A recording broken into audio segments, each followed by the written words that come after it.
رسول اللہ صلی اللہ علیہ وسلم اذا اقبل بطیبی ریحہ، کہ نبی پاک علیہ السلام ابھی مدینہ شریف میں پہنچنے والے ہوتے تھے تو سرکار کی آمد سے پہلے سرکار کی آمد کا پتہ سرکار کی خوشبو بتا دیتی تھی کہ نبی علیہ السلام تشریف لا رہے ہیں۔ تو یہ سرکار مدینہ صلی اللہ علیہ وسلم کا جو جسمانی نفاست ہے اس کا ایک اپنا مقام ہے، مرتبہ ہے۔ تو اب دیکھیں نبی کریم علیہ السلام کی جو مقام ہے جسامت کے لحاظ سے، ان میں سے ایک سرکار کی جو صفات میں سے ایک صفت ہے یا خصوصیت سمجھ لیں، وہ ایک پسینہ مبارک کی بھی ہے کہ وہ پسینہ مبارک جس سے تفن پھیلتا ہے، بدبو آتی ہے، ایک عام انسان کے اندر سے آئے یا انسان دوسرے انسانوں سے آئے یا بالخصوص جو ہے وہ اس سے بھی زیادہ پسینے کی بدبو دیکھنی ہے تو وہ بغل والا پسینہ ہوتا ہے یا وہ مخصوص جگہ ہوتی ہے جس جگہ پہ پسینہ ہوتا ہے۔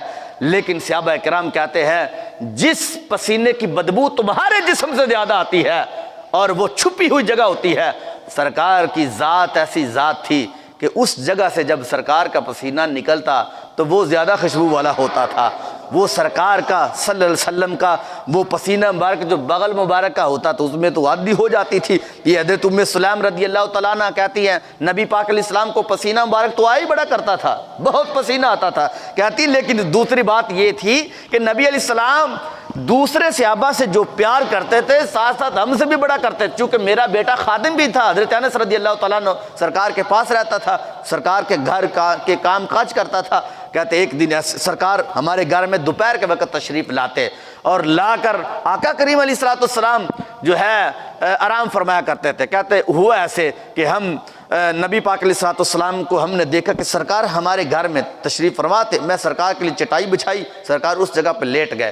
ہوا ایسے کہ میں جب سرکار لیٹے تو سرکار کو پسینہ مبارک آ رہا تھا، میں نے شیشی کو پکڑا اور ایک لکڑی کو پکڑا، لکڑی کے ساتھ اس پسینے کو اکٹھا کیا، اکٹھا کر کے میں نے اس شیشی کے اندر داخل کر لیا جو میں نے اپنے۔ کہتے ایک دن ایسے ہوا کہ میں پسینہ اکٹھا کر رہی تھی، نبی پاک علیہ السلام جاگ گئے۔ آقا علیہ السلام نے مجھے فرمایا کہ یا ام سلیم ما ھذا، اے ام سلیم یہ تم کیا کر رہی ہو؟ کہا محبوب یہ پسینے کو میں اکٹھا کر رہی ہوں۔ بھلا یار مجھے تم بتاؤ تو صحیح کہ جس کو تم اپنے جیسا ہونے کا دعویٰ کرتے ہو کیا کبھی ان کا پسینہ بھی لیا جاتا ہے؟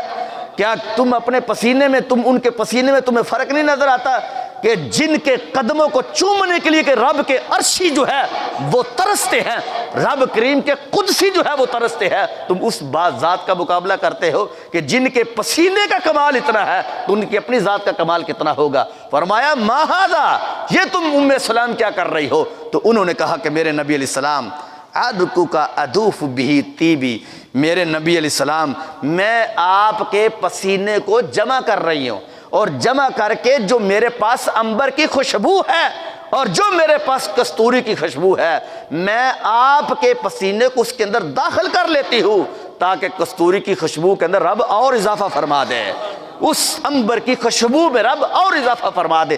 یہ ایک روایت تھی جو مسلم شریف کے اندر کتاب الفضائل میں ہے، لیکن جو دوسری روایت ہے اس میں اس طرح بھی ہے کہ نرجو برکتہ لصبیاننا، حضرت ام سلیم کہنے لگی کہ یا نبی اللہ کہ میں آپ کے پسینے کو اکٹھا کر کے اپنے بچوں کو لگاتی ہوں تو اس پسینے کی برکت سے ہمارے بچوں سے کے اندر سے خوشبو تو آتی ہے لیکن وہ نظر بد سے محفوظ ہو جاتے ہیں، وہ بیماریوں سے محفوظ ہو جاتے ہیں، ان سے برکتیں جو ہے وہ ان کو ملتی ہے۔ تو یہ حضرت ام سلیم کہتی ہے، اور یہاں تک کہ اس سے آگے والی جو بات ہے وہ بھی کتاب الفضائل میں موجود ہے صحیح مسلم شریف کے اندر کہ جاء رجل الی النبی صلی اللہ علیہ وسلم، کہ ایک آدمی سرکار صلی اللہ علیہ وسلم کی بارگاہ میں آیا تو آ کر کہتا ہے کہ یا نبی اللہ کہ میں نے اپنی بیٹی کی شادی کرنی ہے، آپ مجھے کچھ عنایت فرمائیں، انی زوجت ابنتی، میں نے اپنی بیٹی کی شادی کرنی ہے، کچھ آپ مجھے عنایت فرما دے۔ تو نبی علیہ السلام نے فرمایا کہ اس وقت تو میرے پاس کوئی چیز نہیں ہے، لیکن آپ ایسے کرو کہ ایک شیشی لے کر آؤ، ساتھ ایک لکڑی بھی لے کر آؤ۔ اب جب لکڑی لائی گئی، شیشی بھی لائی گئی، آگے کیا جملے تھے؟ ولیکن ابنتی بکا رورت واسعۃ الرأس وعود شجرۃ فاتوا بہما، جب تم دونوں لے کر آ جاؤ تو مجھے بتانا۔ وہ لے کر سرکار کی بارگاہ میں آیا، آقا علیہ السلام نے کیا کیا؟ العرق من ذراعی، سرکار نے اس طرح اپنے بازو کو اٹھایا، اٹھا کر بغل کے نیچے والے پسینہ جو تھا اس سے لکڑی کے ساتھ اکٹھا کر کے آقا علیہ السلام نے اس شیشی کے اندر داخل فرما دیا۔ جب شیشی کے اندر داخل کیا حتی امتلأت القارورہ، اتنا پسینہ سرکار صلی اللہ علیہ وسلم کو آیا کہ وہ شیشی تھی سرکار کے پسینے سے بھر گئی۔ حتی امتلأت القارورہ، کہ وہ شیشی بھر گئی سرکار مدینہ صلی اللہ علیہ وسلم کے پسینے سے۔ پھر کیا ہوا؟ سرکار نے اس کو پکڑا دی، تطیب بھی، اب سرکار نے فرمایا یہ اپنی بیٹی کو تم دے دینا۔ بھلا مجھے بتاؤ، تم کسی کے پاس جاؤ اور جا کر اسے کہو کہ مجھے تحفہ دو اور وہ تمہیں پسینہ دے دے، تم اس کو گالیاں دو گے، برا کہو گے کہ میرے ساتھ تو یہ سلوک کرتا ہے، نہیں دینا تھا تو کم از کم کیا منہ اچھا نہیں تھا تو بات تو اچھی کر دینی تھی، کام اچھا نہیں تھا، چلو تیرا چہرہ اچھا نہیں تھا تو کوئی کام ہی اچھا کر دیتا۔ تو بتاؤ مجھے، اب وہ آیا سرکار کے پاس، نبی علیہ السلام نے ان کو کیا دیا؟ پسینہ دیا، دیا بھی بغل کے نیچے والا، شیشی بھر گئی، بولا نہیں ہے۔ سرکار نے فرمایا تطیب بھی، اس کو لے جا، اور فکانت اذا تطیبت بھی، یہ جو شیشی ہے یہ اپنی بیٹی کو دے دینا۔ تو پھر کیا؟ یشم اہل المدینہ رائحۃ ذالک الطیب، وہ اس کی بیٹی نے، اس صحابی رسول کی بیٹی نے خوشبو لگا، وہ پسینہ مبارک لگانا شروع کر دیا، یہاں تک کہ وہ ان کی شادی بھی مدینہ شریف کے اندر ہی ہوئی تھی۔ کہتے ہیں جس وقت اس نے پسینہ لگانا تو اس کے سر سے ہی صرف خوشبو نہیں آتی تھی، اس کی گردن سے صرف خوشبو نہیں آتی تھی، اتنی خوشبو نکلتی یہاں تک کہ اس کا پورا گھر جو ہے وہ خوشبو سے معطر ہو جاتا تھا۔ اور یہاں تک فَسُمُّ بَيْتَ الْمُطَيِّبِينَ، ان کے سر مبارک سے اتنا پسینے کی خوشبو نکلتی یہاں تک کہ وہ مدینے کی گلیوں میں خوشبو پھیل جاتی تھی۔ وہ بغل مبارک کے نیچے والا پسینہ مدینہ شریف کی گلیوں میں خوشبو پھیل جاتی۔ تو کہتے ہیں کہ اس گھر کا نام ہی خوشبو والا گھر رکھ دیا گیا تھا، یہ نہیں کہ پسینے والا، یہ بھی ٹھیک تھا کیونکہ سرکار کا پسینہ مبارک تھا، لیکن اس کا نام رکھا گیا یہ خوشبو والا گھر ہے۔ یہ سرکار مدینہ صلی اللہ علیہ وسلم کا جو ہے وہ معاملہ تھا۔ آگے آپ دیکھیں حضرت عائشہ صدیقہ رضی اللہ تعالیٰ عنہ تشریف فرماتی۔ اب سرکار کا پسینہ کیسا تھا؟ سرکار کا پسینہ مبارک کیسا تھا؟ اعلیٰ حضرت نے ایک بات لکھی ہے نا کہ حضرت عائشہ صدیقہ رضی اللہ تعالیٰ عنہ کہتی ہیں، کہتے ایک مرتبہ ہم گھر میں تھے تو نبی پاک علیہ السلام تشریف فرماتے ہیں، میں نے آقا علیہ السلام کو دیکھا کہ سرکار جوتی کو سی رہے ہیں۔ کبھی کبھی پہلے زمانے کے اندر جو ہے وہ لوگ سیا کرتے، جوتی ٹوٹ جانی تو اس کو سی لیتے تھے، اب تو چونکہ نہیں ہے، تھوڑی سی ٹوٹ جائے تو نئی جو ہے وہ لے آتے ہیں۔ اب نبی کریم علیہ السلام جوتا مبارک سی رہے تھے تو سرکار مدینہ صلی اللہ علیہ وسلم کو پسینہ آیا۔ حضرت عائشہ صدیقہ رضی اللہ تعالیٰ کہتی ہے کانا ارکہ یتبلد نورا، سرکار کا کوئی پسینہ بھی تو کوئی عام پسینہ نہیں تھا، وہ قطرے سرکار کے چہرے مبارک سے جو ٹپکتے تھے ایسے تھا جیسے رب کے نور کی تجلیات کے موتی اتر رہے ہیں، ایسے۔ تو اللہ حضرت نے یہی تو جملہ بولا کہ آب زر بنتا ہے عارض پہ پسینہ نور کا، آب زر بنتا ہے عارض پہ پسینہ نور کا، مصحف اجاز پہ چڑھتا ہے سونا نور کا۔ کہ سرکار آپ فرمان لگے کہ سرکار کے چہرے مبارک کے جو پسینہ قطرے ٹپکتے یوں محسوس ہوتا تھا جیسے نور کے موتی گر رہے ہیں، نور کے موتی گر رہے، یقیناً وہ نور کے موتی یقیناً ہیں کہ کانا ارکہ، کہ سرکار صلی اللہ علیہ وسلم کا پسینہ یتبلد نورا، نور کا بنا ہوا تھا۔ ظاہر ہے جب ذات نور کی بنائی گئی تو پسینہ بھی نور کا، تو ایسے وہ ٹپکتا تھا۔ یہاں تک کہ آپ سوچو کہ جن کا تمہارا پسینہ یہ تعفن پھیلاتا ہے، اور ادھر تو صحابہ کرام کی گواہیاں جو پاس بیٹھنے والے تھے، ایک صحابی تھے، چھوٹی عمر تھی ان کی، حضرت معاذ اسلمی رضی اللہ تعالیٰ عنہ، یہ صحابی تھے، ان سے کوئی غلطی سرزد ہو گئی جس کی وجہ سے ان کو پتھر مارے جانے تھے، چلے گئے میدان کے اندر، ان کو گڑھے کے اندر بٹھا دیا گیا، تو اب صحابہ کرام علیہم رضوان نے پتھر مارنا شروع کر دیا۔ ایک وہاں پہ چھوٹے صحابی تھے عمر کے لحاظ سے، تو نبی پاک علیہ السلام کے پاس کھڑے تھے، تو صحابہ کرام پتھر مار رہے ہیں۔ جب پتھر مارنے شروع کیے، حضرت معاذ اسلمی رضی اللہ تعالیٰ عنہ کے جسم سے جو ہے وہ خون جو ہے وہ باہر نکلنا شروع ہوا، یہاں تک چھوٹے تھے عمر میں، تو ڈر گئے وہ صحابی رسول۔ جب ڈرے تو آقا علیہ السلام نے پتہ کیا کیا؟ فرمایا فضمّ نبی صلی اللہ علیہ وسلم، حضور نے اس کو اپنے بچے کو قریب بلایا تو اپنے اس طرح بغل میں لے لیا، کہتا ہے فصال علیہ من عرق ابتہ، نبی علیہ السلام نے جب ان کو اپنے بطن میں کیا اسے کہتے ہیں اپنے بغل میں لے لیا۔ اب بغل میں جب لیا تو سرکار کی بغل مبارک سے ایک پسینے کا قطرہ اس بچے کے سر کے اوپر لگ گیا، تو جب لگا تو کہتے پتہ کیا ہوا؟ بمثلی ریح المسک، مسک کہتا ہے کستوری کو، کہتا ہے یار کستوری بھی پیچھے چھوڑ گئی تھی سرکار کے پسینے کو، یعنی کستوری بھی پیچھے رہ گئی، پسینہ آگے گزر گئے، اتنی خوشبو تھی۔ اور پھر مزے کی بات یہ تھی جب تک وہ بچہ زندہ رہا اس بچے کے سر کے اوپر سے خوشبو نہیں گئی تھی۔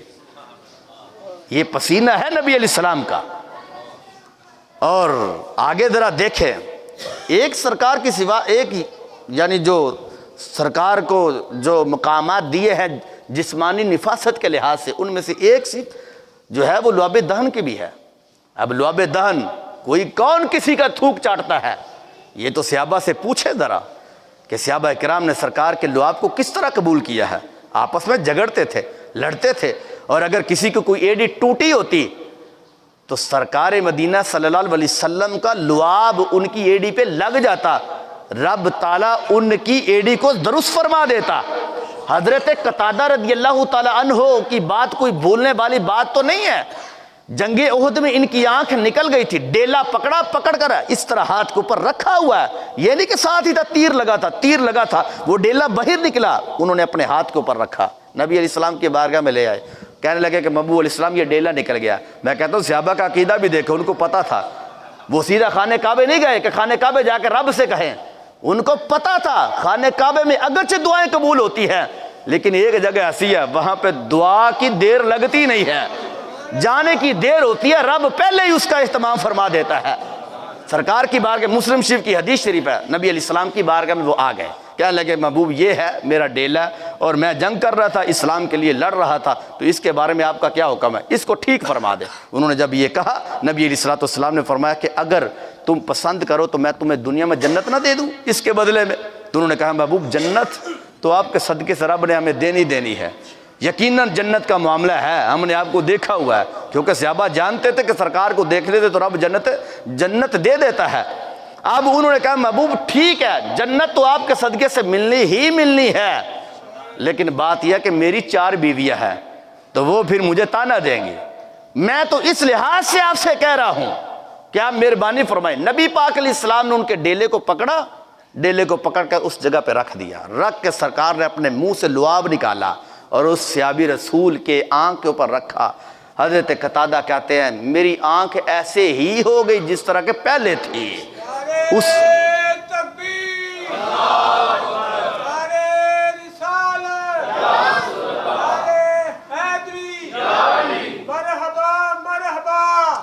آمد مصطفیٰ تو کہنے لگے کہ جس طرح میری پہلے آنکھ تھی اس طرح رب نے اتنی اندر برکت دے دی، حالانکہ وہ بھی آنکھ برکت والی تھی، یہ بھی برکت والی تھی، کیوں؟ اس لیے کہ جو میری پہلے آنکھ تھی جو دوسری تھی وہ میرے رب نے بنائی تھی، اور یہ جو آنکھ ہے یہ نبی پاک علیہ السلام نے رب کے حکم سے اس کو اس جگہ پہ رکھا۔ پہلی آنکھ میں صرف رب کی طرف سے رحمت تھی اور اس آنکھ میں رب کی طرف سے بھی رحمت ہے اور رب کے نبی علیہ السلام کی طرف سے بھی رحمت ہے، اس لیے اس میں برکت بڑی محسوس انہوں نے کی۔ یہ لعاب دہن ہے۔ تو اگر مزید آگے آپ بڑھنا چاہتے ہو تو اس مدینہ شریف کی ایک لڑکی سے آپ پوچھیں کہ جس کے اندر حیا کی کمی تھی، حیا کم تھی اس کے اندر سے، تو نبی پاک علیہ السلام ایک مجلس میں بیٹھے ہوئے کھانا کھا رہے تھے تو اس نے صحابہ بھی پاس موجود تھے، وہ لڑکی جو تھی اس طرح گلی سے پرتی ہے، وہ اس گلی میں داخل ہوئی، دیکھا کہ نبی پاک علیہ السلام جو ہے وہ سامنے بیٹھ کر ایک مقام پر کھانا کھا رہے تھے۔ آقا علیہ السلام نے ان کو دیکھا، صحابہ نے بھی دیکھا، صحابہ نے روکنا چاہا، حضور علیہ السلام نے فرمایا نہیں تم ان کو نہ روکو، یہاں تک کہ وہ لڑکی نبی پاک علیہ السلام کے پاس آئی۔ حضور نے لقمہ جو روٹی کا تھا، جو کی روٹی یا کھجور تھی ساتھ، سرکار نے اپنے منہ میں ڈال لیا۔ اب جب ڈالا تو کیا ہوا؟ یطعمها من الذی فی کہنے لگی کہ نبی علیہ السلام یہ جو آپ کے منہ میں لقمہ ہے یہ لقمہ مجھے آپ عطا فرما دے۔ میرے کریم سے گر قطرہ کسی نے مانگا، دریا بہا دیے ہیں، در بے بہا دیے ہیں، کہ سرکار سے اگر کسی نے کوئی چیز مانگی ہے تو سرکار نے تم کو کبھی نہ کی نہیں۔ تو کہنے لگی کہ محبوب یہ جو لقمہ آپ نے منہ میں ڈالا ہے یہ لقمہ ہمیں عطا فرما دے۔ صحابہ پاس بیٹھے تھے کہ یہ بات کیسی کر رہی ہے، چونکہ پہلے جانتے بھی تھے کہ حیا میں کمی تھی، اب سرکار سے مانگا گیا تو سرکار نے اب نہ بھی نہیں کرنی، حالانکہ روٹی تو پاس دوسری بھی پڑی ہوئی تھی، لیکن انہوں نے وہ روٹی نہیں مانگی، انہوں نے کہا محبوب جو لقمہ آپ کے منہ مبارک میں وہ لقمہ مجھے عطا فرمائے. تو پھر کیا ہوا؟ سرکار نے اسی طرح لقمہ نکالا، آقا علیہ السلام نے اس کو دے دیا، اس نے اپنے منہ میں داخل کر لیا. فَلَمَّا اسْتَقَرَّ فِي جَوْفِهَا، وہ اب لقمے کو چبانا شروع کر گئی. وہ لقمہ کون سا تھا؟ جس لقمے کے ساتھ سرکار کا لعاب لگا ہوا تھا. لعاب لگا ہوا تھا. اور کیا ہوا؟ اب جو لقمہ اس عورت کے لڑکی کے پیٹ میں جا رہا ہے، القى اللہ علیہ الحیا، اللہ کریم نے اس عورت کے لقمے کو ہضم ہونے سے پہلے ان کو حیا فرما دی تھی.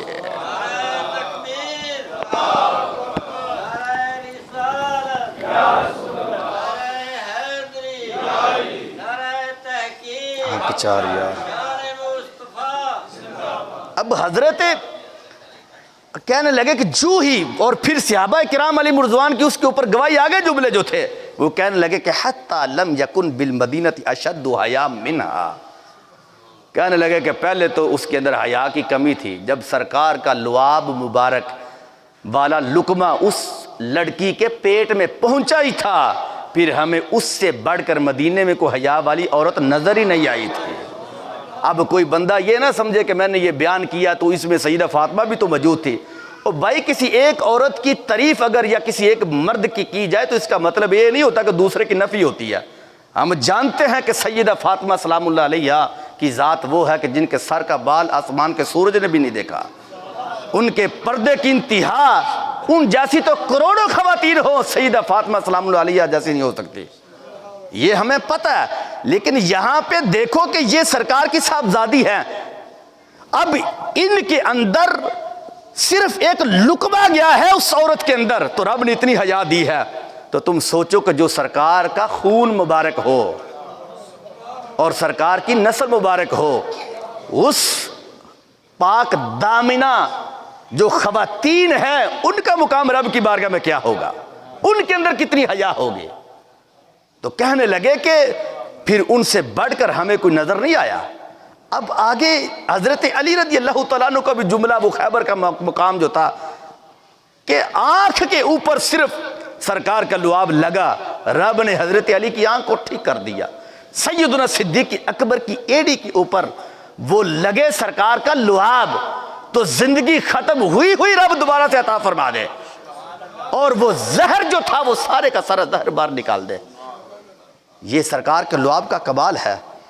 اور اگر اس سے بھی بڑی ایک عجیب ترین بات ہے جو میں آپ کو سنانا مناسب نہیں سمجھتا، کیوں کہ کچھ لوگ ایسے بھی ہوتے ہیں ان کو ہضم نہیں ہوتی کچھ باتیں. وہ جس طرح بخاری شریف کی سرکار کے بول و براز والی باتیں ہیں کہ کہا اے یا رسول اللہ میں تو آپ کے قضاء حاجت والی جگہ پہ گئی تھی، وہاں پر تو کوئی ایسی سمین نظر ہی نہیں آئی، صرف خوشبو نکلتی تھی.